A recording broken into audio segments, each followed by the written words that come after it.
Oh, I love a decadent mousse, and I'm going to make you a chocolate and coffee mousse.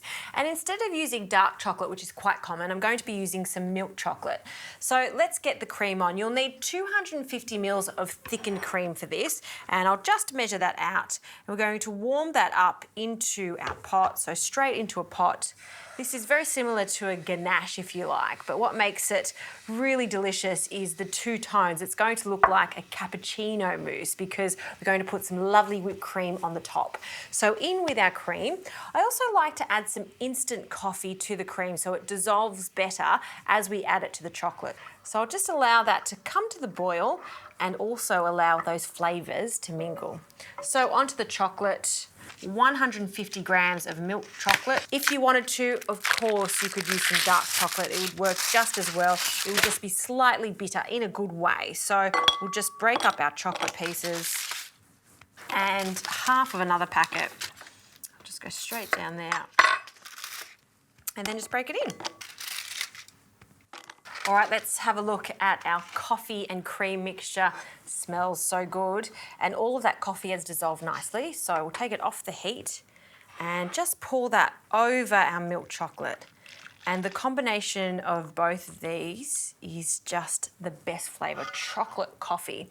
So you do want that cream to be really hot because it needs to dissolve all of the chocolate or melt the chocolate. So just use a metal spoon for this, and you just want to gently mix that until it completely melts in. You really want to add your cream to the chocolate into a bowl as opposed to adding the chocolate to the hot pan. If you do that, it may seize the chocolate. So this is the best way to do it, just to form a delightful ganache-like mixture, just like this. Okay, that is perfect. So a little Glad wrap, and instead of putting the Glad wrap over the top, just to make sure that we don't get a film on our cream, what I like to do is just carefully lower it in and allow it to touch the actual surface of the ganache there. And it's done. This goes into the fridge and we want to chill it completely. There's not too much of a mixture here, so it'll just take a couple of hours. In the meantime, I'm going to whisk some more cream with some sugar, vanilla, and a hint of really good quality salt. And that is going to bring the whole thing together and make it look like a little cappuccino. It's going to be so cute.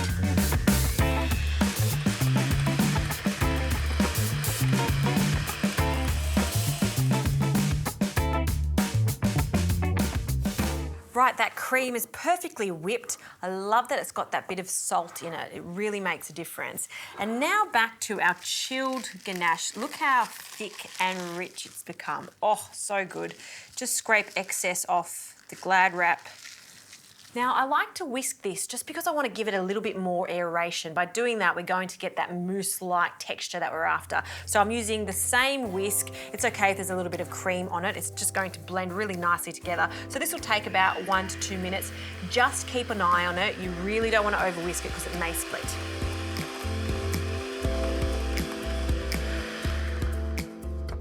And I'm going to stop just there. You can see that it changes colour slightly. See how it's lighter?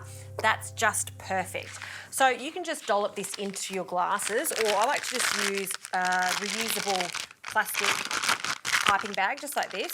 What you want to do is just cup that around your hand. Just going to make it much easier to scoop in. We'll scoop some of this in. Oh, look how light it is, just perfect. And it is rich. It is absolutely rich. So you can see why it's just a small amount, because you only need a couple of tablespoons of this to really taste the true essence of this lovely coffee and chocolate mousse. Okay. We'll bring up the sides and just give it a bit of a tap. Okay. And then what I like to do is just tidy it all up and just press down on it just to bring some of that mousse down. Twist the bag and just grab some scissors and cut the base of it. Okay. I'm using clear glasses so I can see the two layers, the dark and the white of the cream. We'll just place this mousse into the glass about 3/4 of the way up. We'll top it with our chantilly cream that has a little of the salt in it over the top, and a little dusting of cocoa powder over the top to complete this cappuccino mousse. If you're a big fan of coffee, big fan of chocolate, and a really big fan of cream, then this is the dessert for you.